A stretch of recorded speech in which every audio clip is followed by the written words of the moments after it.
Pemirsa, mimpi pemerintah memindahkan ibu kota negara dari Jakarta ke Kalimantan Timur segera terwujud. Rancangan Undang-Undang Ibu Kota Negara disahkan menjadi undang-undang. Untuk membangun ibu kota baru, pemerintah berjanji menghindari utang jangka panjang.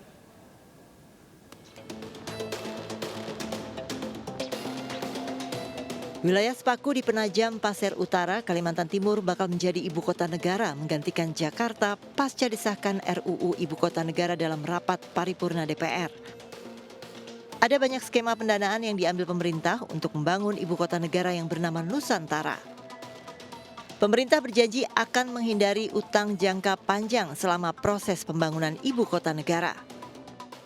Akan mengadaptasi bisnis model dan financial model sedemikian rupa yang tidak memberatkan APBN, yang justru akan menambah aset-aset kita sedemikian rupa. Jurus-jurusnya tentu akan berbeda dan visi bisnis pemerintah juga tentu tajam untuk ini. Kita tidak dengan serta-merta kemudian akan merugikan anak cucu kita ke depan sama sekali.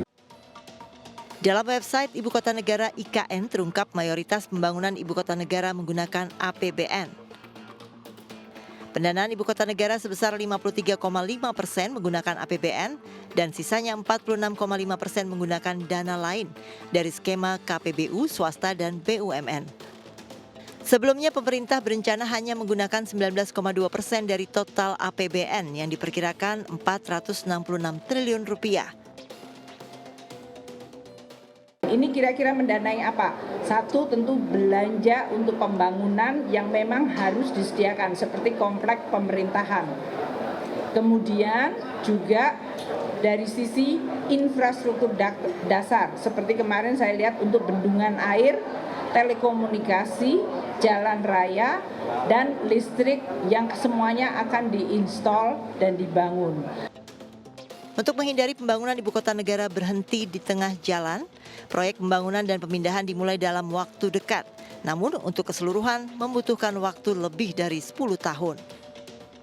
Dari Jakarta, Mahathir Mohamad, Oki Mahendra, dan Herdiansyah, iNews melaporkan.